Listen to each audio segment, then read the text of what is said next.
Eu quero convidar você para abrir a sua Bíblia. Nós vamos falar especificamente sobre o que fazer quando não tem mais o que fazer. Quando nós só temos que esperar a resposta de Deus, através da nossa oração. Tem momentos que a gente não tem mais nada a fazer. Fez uma coisa, fez outra, buscou ajuda aqui, buscou ajuda ali, mas não há mais nada o que fazer. Então, eu quero compartilhar com você alguns textos. Por isso que a gente vai deixar você anotar. Primeiro texto está em Hebreus capítulo 10, versículo 22. Segundo texto está em Hebreus capítulo 4, versículo 16. Terceiro texto está em Salmos 56, versículo 9. Quarto texto está em Lucas capítulo 18, versículo 1. Quinto texto, Salmo 40. Sexto texto, Tiago 5, 17. Amém? O que fazer quando não há mais o que fazer? Qual é a nossa postura? Então, vamos ler o primeiro texto. Fala assim, Hebreus capítulo 10, versículo 22. Aproximemo-nos com sincero coração, em plena certeza de fé, tendo o coração purificado da má consciência e lavado o corpo com água pura. Senhor Jesus, nós queremos te agradecer. Muito obrigado, Deus, porque nós cremos no teu poder. Nós cremos, ó Pai, na maneira como tu tem agido, da forma como tu tem trabalhado, e acreditamos plenamente na tua ação sobrenatural. Em nome de Jesus, nós te agradecemos, nós te louvamos, agora e sempre. Amém, Senhor, e amém, Jesus. A primeira passagem que nós queremos compartilhar com você diz assim: nós temos que ter inteira certeza da fé e jamais duvidar dela. É exatamente o que esse texto fala. Ele fala assim, vou ler de novo: aproximemo-nos com sincero coração. Ou seja, a nossa aproximação a Deus tem que ser verdadeira, tem que ser com coração, tem que ser exatamente nesse momento que a gente está quebrado, é o melhor momento para Deus agir. Porque muitas vezes o agir de Deus, ele é comprometido pela nossa certeza de que a gente tem capacidade para fazer alguma coisa, para dar uma ajudinha. E sempre quando a gente pensa que pode dar uma ajudinha para Deus, nós sempre temos problemas. A palavra fala assim, com sincero coração, em plena certeza de fé. Eu tenho que ter fé plena que Deus vai fazer alguma coisa. Se eu não tiver fé, isso vai ficar comprometido.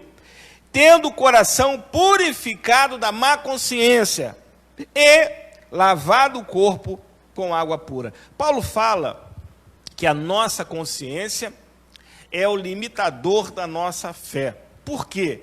Porque muitas vezes nós vamos buscar a Deus, dobramos os nossos joelhos, clamamos ao Senhor e ao pedir, a nossa consciência acaba limitando o alcance da nossa oração, acaba limitando o alcance daquilo que pedimos a Deus, acaba atrapalhando o potencial do que nós poderemos pedir. Por quê? Porque a nossa consciência, mediante ações, pensamentos, a coisas que foram feitas, ela atrapalha o exercício pleno da nossa fé. O que ele está falando aqui? Deixa de lado o que pode estar te atrapalhando, a consciência, as situações contrárias, e se lança completamente a Deus. Então, eu tenho que me aproximar de Deus com uma fé, com uma certeza, jamais duvidando daquilo que Deus pode fazer na minha vida. Não duvide, acredite que Deus está na direção de toda situação. Não se desespere, não tenha receio. Segundo texto, fala sobre o quê? nós temos que ter absoluta confiança e não nos desesperarmos.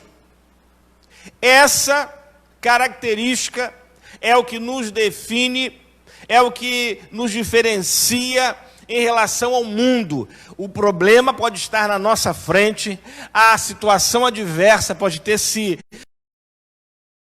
mas nós jamais nos desesperamos. Eu falei de manhã na aula da Escola Bíblica Dominical, na live, nós falamos sobre o justo que não é desamparado e a sua descendência também não mendiga o pão.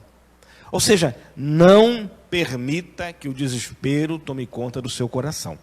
E esse texto está, como falei antes, em Hebreus capítulo 4, versículo 16.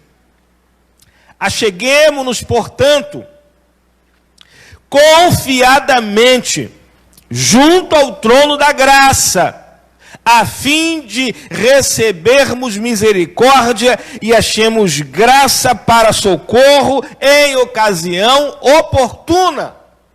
Olha que coisa tremenda. Ele está falando que, ao me aproximar de Deus, ao me aproximar do trono de Deus, da graça, daquilo que está diante de nós, eu tenho que estar próximo dele, confiando que ele vai agir, confiando que ele vai fazer alguma coisa, acreditando. Irmãos, sem fé é impossível agradar a Deus. Não dá para agradar a Deus se nós não tivermos fé. Eu preciso acreditar, eu preciso ter fé, eu preciso colocar o coração na palavra e ter certeza que Deus vai agir. E a Bíblia continua falando, eu preciso confiadamente junto ao trono da graça, a fim de que recebamos misericórdia e achemos graça para socorro em ocasião oportuna. Essa ocasião oportuna dá uma ideia para a gente de tempo. E se você assistiu também à Escola Bíblica de manhã, você lembra que nós falamos do tempo de Deus e do tempo do homem. O tempo do homem é o Cronos, o tempo de Deus é o Kairos. E tudo o que acontece do ponto de vista humano, ele tem começo, meio e fim. Ele está ligado a convenções materiais, a convenções humanas, mas o tempo de Deus é completamente diferente do nosso tempo. O tempo de Deus tem uma diferença dentre tantas outras. E essa principal diferença é que o tempo de Deus, ele nunca é errado. Deus não chega atrasado, Deus não chega antes, Deus no tempo certo, Deus age no momento certo, Deus fala na hora certa, Deus começa a mover céus e terras no momento certo. Por isso que ele fala aqui no finalzinho, e achemos graça para socorro em ocasião oportuna. Está acontecendo alguma coisa na sua vida? Essa situação toda de pandemia, esse retrocesso econômico, e você está pedindo socorro a Deus, mas você não está vendo perspectiva desse socorro chegar. Eu falo para você, meu irmão, está aqui no finalzinho, achemos graça para socorro em ocasião oportuna. No momento certo, Deus vai agir. É o Kairos, é o tempo de Deus, não é o seu tempo, não é a hora que você acha que tem que ser feito, não é o momento que você acha que tem que acontecer, não é a situação que você acha que está impossível, não, é o Kairos. E eu desejo isso para a sua vida, que o tempo de Deus aconteça em nome de Jesus. 3. Tenhamos absoluta convicção que Deus está conosco. Como é que eu vou dobrar o joelho se eu tenho dúvidas que Deus está comigo? Salmo 56, 9. Como é que eu vou dobrar o meu joelho se eu não acredito, eu tenho dúvidas que Deus está no barco? Lembra dos discípulos? O pessoal estava cheio de medo quando viram a tempestade. Ela estava se formando, e eles estão vendo ali. Quando eles viram, já estava formada. Quando eles deram conta, estava formada. Porém, no meio da tempestade, eles têm medo e acham que vão morrer, vão perecer. Só que eles se esqueceram que aonde Cristo está, o milagre sempre acontece. Ninguém iria perecer, ninguém ia morrer ali. O barco não ia afundar, sabe por quê? Porque Cristo estava naquele barco, Cristo estava com eles. Se Cristo estava com eles, não tinha como dar errado. Se Cristo estava com ele, não tinha como falhar. Se Cristo estava com ele, não tinha como naufragar. E esse texto fala isso. Temos absoluta convicção que Deus está conosco. E ele fala assim: em ti minha força, em ti minha força esperarei, pois Deus é o meu alto refúgio. Em ti minha força esperarei, pois Deus é o meu alto refúgio. Tem alguns movimentos aqui nesse texto. Primeiro, ele reconhece que a força dele vem de Deus. Eu tenho que entender que a minha força, a minha saúde, o meu vigor, a minha proteção, a minha fortaleza vem de Deus. Segundo, ele faz um exercício de esperar, de paciência. Ele reconhece que Deus é a força dele. Segundo, ele espera em Deus. Terceiro, ele reconhece que Deus é o seu alto refúgio. Está reconhecendo isso na luta que está vivendo? Está reconhecendo que a força vem de Deus? Está reconhecendo que você tem que aprender a esperar em Deus? Está entendendo que o refúgio é Ele? Quem vai nos proteger é Ele? Quem vai nos orientar é Ele? Não é homem, não é ninguém mais. Não seguir por visões humanas, não seguir por palavras humanas, porque é em Cristo que nós temos que esperar. Irmãos, a gente tem visto tanta coisa sendo falada, tantas promessas sendo feitas, problemas e mais problemas, crises e mais crises no nosso país. O país está completamente sem direção do ponto de vista humano. Por quê? Confiaram nos homens e não confiaram em Deus. Esse é o grande problema. Eu quero dizer para você, inclusive, fazendo uma observação, diante dessa pandemia toda, disso tudo que está acontecendo, eu tenho ouvido pessoas falando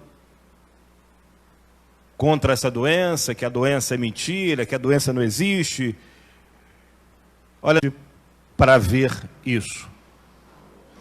É um crime, pessoas que falam que você pode, do político A, a gente defendendo o político B. Você sabe que eu não acredito em político algum. Nenhum. Não acredito em político algum.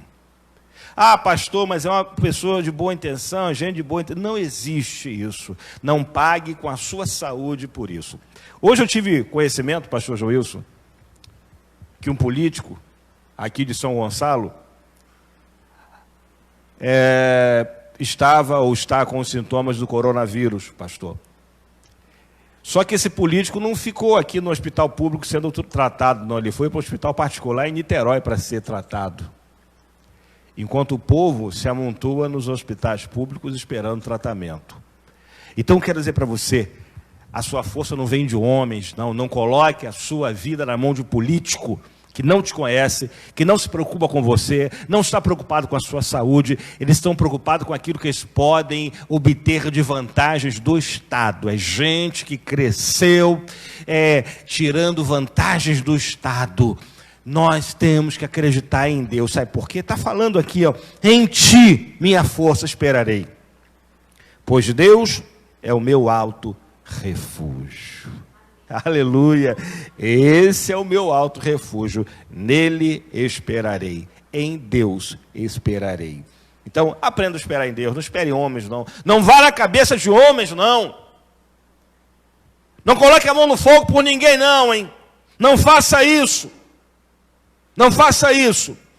acima de qualquer coisa está Deus, somente Deus, apenas Deus. 4, tenhamos perseverança, pois somente assim triunfaremos.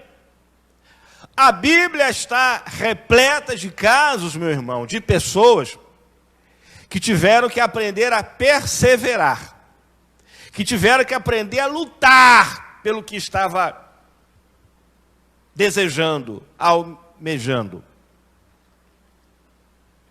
A Bíblia fala em Lucas capítulo 18.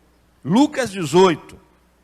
Diz assim, Lucas 18. Anota aí, depois você, se você não conseguiu anotar, anota. Disse-lhe Jesus,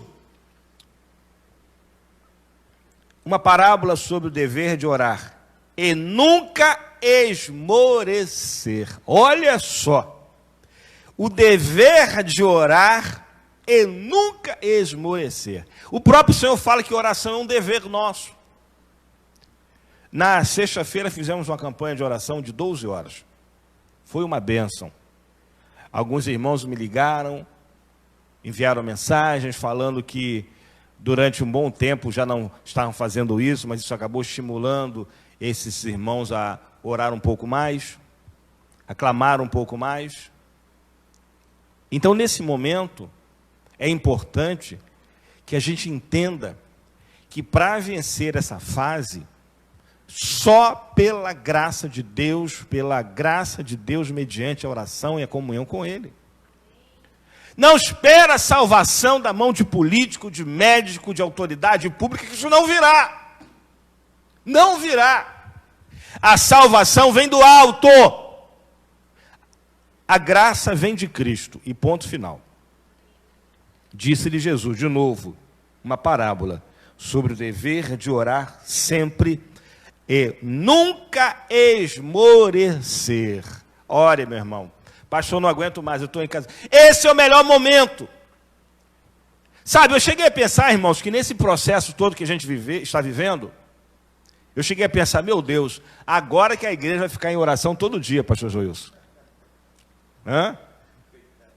Agora que a igreja vai orar, quem está em casa, crente que não podia vir para a igreja porque tinha alguma doença, tinha algum problema de locomoção, que muito crente que não vinha domingo na igreja, ou às quartas-feiras, pastor, eu acho que porque tinha alguma doença, algum problema, gente que só vinha domingo. Aí eu pensei, meu Deus, isso vai ser uma potência, um canhão para o inferno. Batista chamar, vai estremecer o inferno. A internet vai explodir de tanta gente conectada na igreja, assistindo as pregações. Olha, mas eu vou dizer para você, eu acho que podia ser um pouquinho melhor esse quadro que a gente vê hoje na igreja, não só local, mas de um modo geral. O que eu tenho percebido, igrejas com 3, um dia desse estava conversando com uma pessoa, a igreja que a mãe dessa pessoa faz parte, deve ter uns 4.000 membros ou mais, pastor Joilson. E quantas pessoas assistindo a pregação na igreja? 40 e poucas, 50 e poucas pessoas. Essas pessoas estão fazendo o quê, pastor? Estão deixando de ver live para estar de joelho dobrado? 7h30 da noite? Deve ser. Só pode. Na rua não estão. Irmãos, se nós não criarmos o hábito de buscar a Deus, de clamar a Deus, de orar e de ter uma vida de intimidade com Ele, a gente vai estar sempre tropeçando. A gente vai estar sempre dando um passo para frente e 2 para trás. A gente vai ter a sensação que chega um momento da vida que, poxa vida, eu podia ter mais, mas não conquistei. Uma parábola sobre o dever de orar sempre e nunca esmorecer. Então, não esmoreça. Não esmoreça na sua fé. Não perca a esperança. Deus está pronto para te abençoar. Mas Deus não é teu empregado para trabalhar, para fazer na hora que você quer, não. Entenda isso. Ah, Deus está pronto para nos dar o que nós pedimos. Deus não é nosso empregado. Deus não é garçom de ninguém.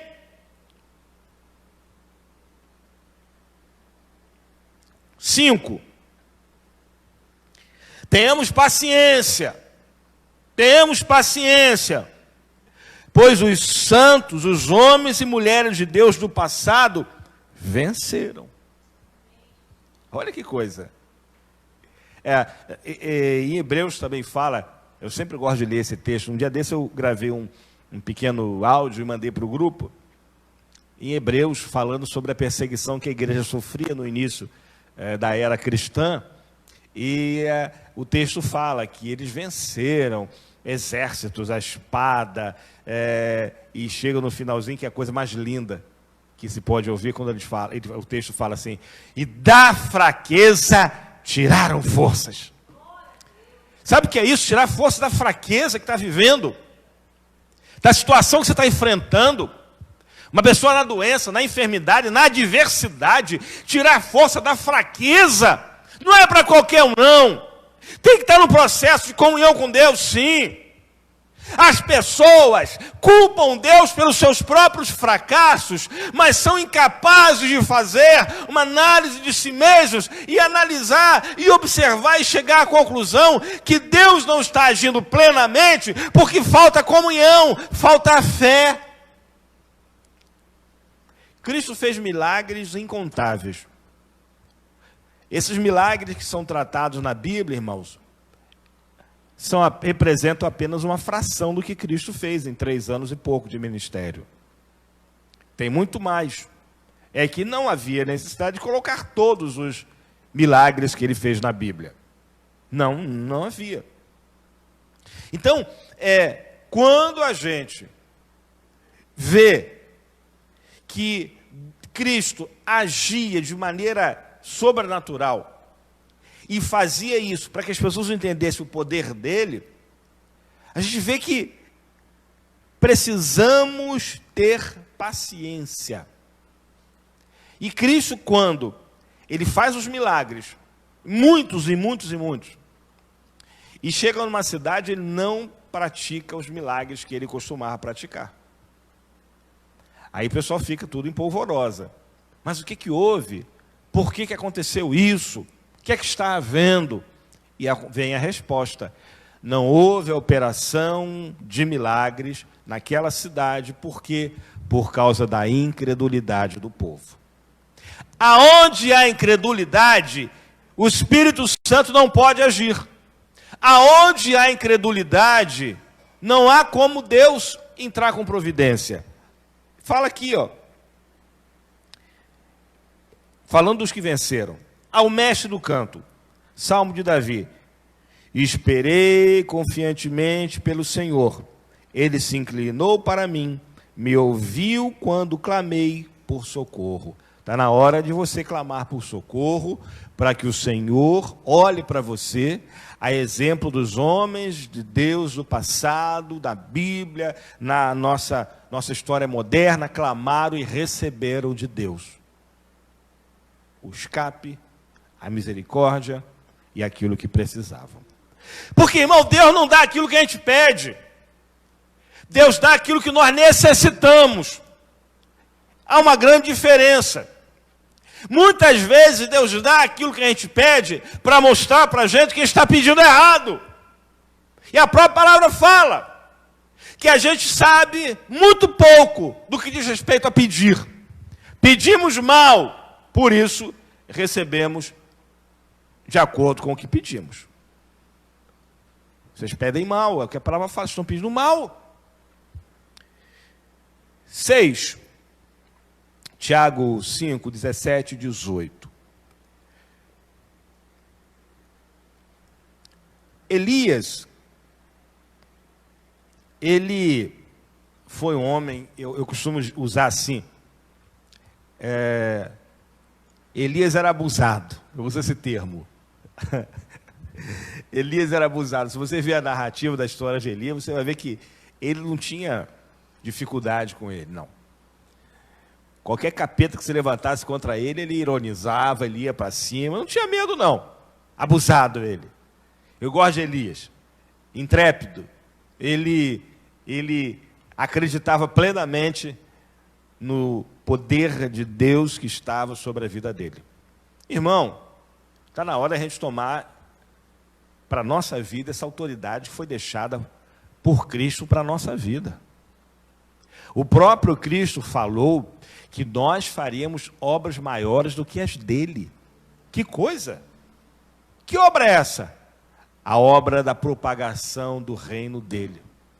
Faríamos coisas maiores do que ele, porque somos discípulos, e o discípulo está sempre evoluindo, ele está sempre crescendo, ele está sempre produzindo coisas boas para o seu mestre. E Elias era alguém assim. Elias, inclusive, Eliseu olha para Elias e fala, olha, eu quero uma coisa, olha, o que você quer, meu filho? Quero porção dobrada. Elias encontrou alguém mais abusado que ele, Eliseu. Do ponto de vista da fé, no poder que havia sobre a vida deles, ou pelo menos poderia vir de Deus para a vida do profeta. E Eliseu falou, eu quero porção dobrada, porque eu reconheço que você tem Deus na sua vida. E eu reconheço tanto que eu quero porção dobrada. Algumas pessoas falam que Eliseu pede isso, num sentimento até de querer mais poder, de querer mais suplantar Elias, mas há uma outra perspectiva, de que Eliseu pede para Elias essa porção dobrada, porque ele sentia muito menos do que Elias. Então, se Deus derramou um poder, determinado grau de poder sobre a vida de Elias, Eliseu considerava Elias um homem muito consagrado. E não se achava tão consagrado assim. Por isso ele pediu também essa porção dobrada para suplantar aquilo que ele achava que era imperfeito em relação a Elias. Era deficiente em relação a Elias. Mas Deus verdadeiramente viu em Eliseu um homem abençoado. E verdadeiramente, meu irmão, derrama a porção dobrada do poder do Espírito sobre a vida daquele homem, e aquele homem foi usado por Deus até na morte. O homem fazia milagre. Os ossos do homem ressuscitavam a gente. Tá igual Pedro, que a sombra curava. Você vê hoje tanto charlatanismo na TV, gente tendo que usar óleo ungido, sal grosso, rosa vermelha, usando talismãs. Mas o homem de Deus, o homem cheio da unção de Deus, ele só precisa de uma coisa chamada fé e unção de Deus sobre a vida dele. A sombra de Pedro curava, os ossos de Eliseu ressuscitaram.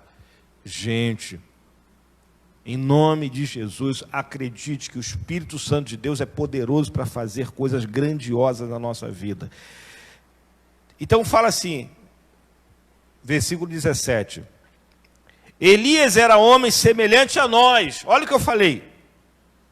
Um homem de Deus. Mas como semelhante a nós, se ele orava e o fogo descia? Olha, semelhante porque Elias estava sujeito às mesmas paixões. Elias também entrou num processo depressivo por causa da maneira como Satanás se levanta contra a vida dele.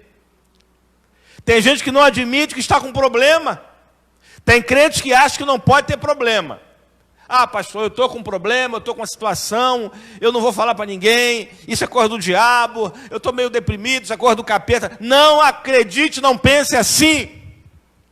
Elias entrou em depressão depois de ser muito usado por Deus, porque ele não entendeu que o mesmo Deus que fazia fogo do céu, que agia no mundo sobrenatural, agia no mundo espiritual, era o mesmo Deus que poderia cuidar das coisas cotidianas dele. Eu falei aqui, numa pregação, o Deus que fez os céus e a terra, é o Deus que nós servimos. O que é uma conta que você tem que pagar amanhã, meu irmão, para o Deus que fez os céus e a terra? Pastor, não tenho dinheiro. Meu irmão, você pode não ter dinheiro, mas você tem Deus na sua vida.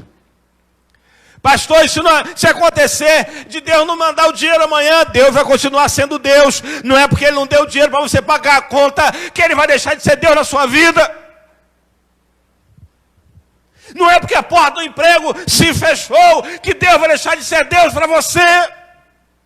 Não é porque aconteceu exatamente o contrário do que você planejou durante o tempo todo da sua vida que Deus vai deixar de ser o Deus criador dos céus e da terra.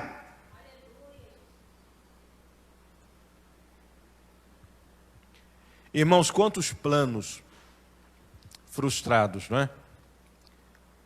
Quantas lojas fechadas, igrejas fechadas, pessoas em casa. E eu fico pensando, meu irmão e minha irmã, eu vi uma informação, eu não sei precisar, mas me parece que já estamos na casa dos 200 mil mortos com essa enfermidade, esse coronavírus. O que dizer para essas famílias que perderam seus entes queridos? Aí eu vou sair da esfera do mundo, vamos para Niterói, vamos para São Gonçalo. Não sei exatamente quantos mortos são, 100 e poucos mortos exatamente, quantos óbitos. O que dizer para essas pessoas?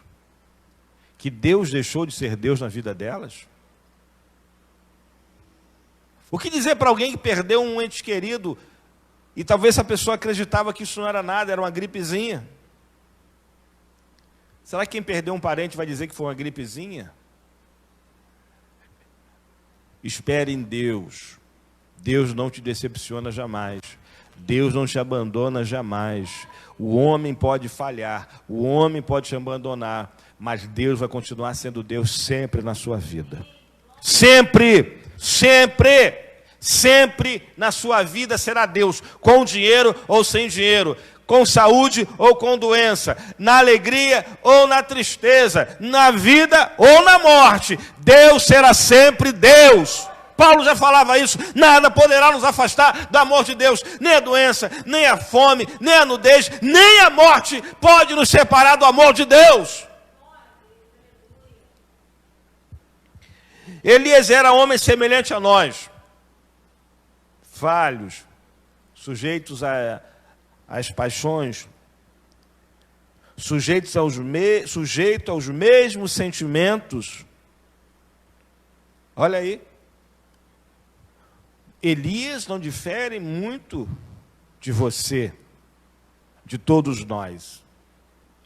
Elias é muito parecido com muitos de nós, que estamos acostumados a ver o fogo descer dentro da igreja, o fogo descer quando ora no quarto da nossa casa, mas nos esmorecemos quando alguma coisa fora desse ambiente acontece.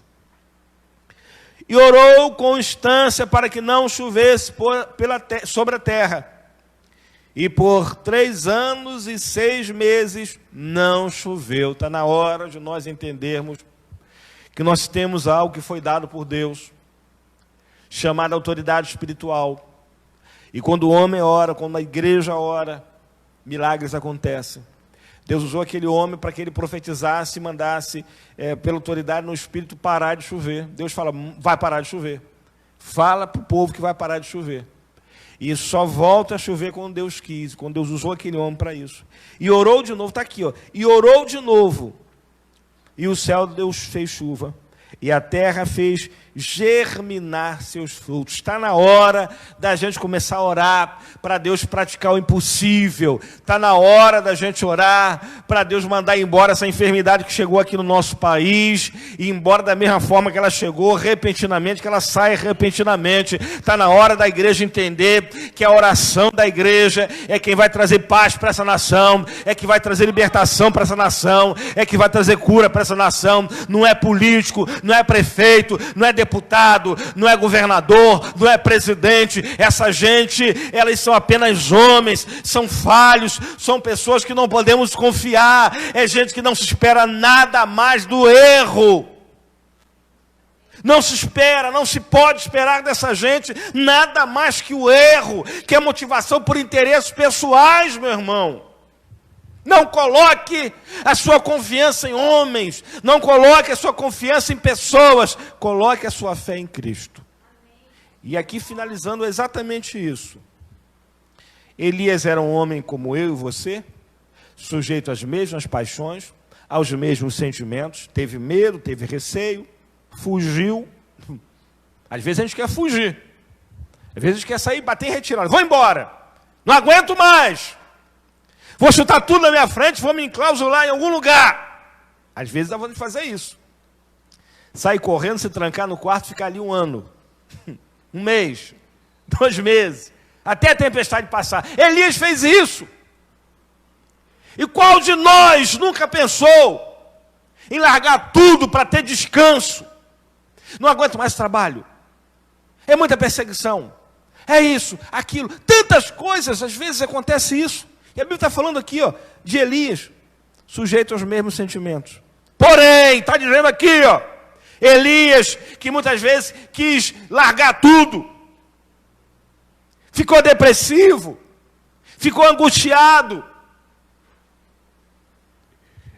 Se nós orarmos igual Elias fez, a palavra está dizendo o seguinte: eu e você, nós temos essa mesma autoridade, foi dada um dia para Elias. Ele orou para não chover.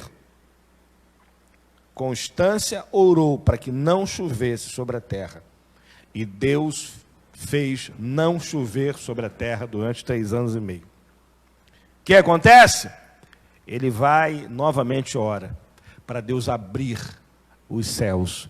E de novo ele ora e Deus ouve o clamor dele. Está na hora da igreja orar, agir igual a Elias. Está na hora a gente levantar a cabecinha e tirar a cabeça da televisão, tirar a cabeça do computador, tirar a cabeça daquilo que não vai levar nada, que não vai produzir nada. Irmão, o que você tem produzido nessa quarentena? Depois desse 1 mês e pouco em casa, ou mesmo quem não está em casa, está trabalhando meio expediente, está indo 1 dia, 2 dias, sei lá quanto. O que de concreto você realizou nesses dias?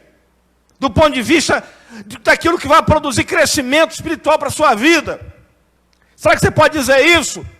Ah, pastor, eu orei mais. Eu orava 1 vez por dia, estou orando 3 vezes por dia.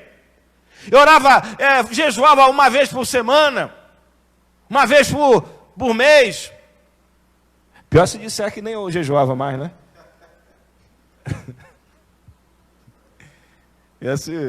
Eu tenho certeza que tem gente que nos ouve que não lembra a última vez que jejuou.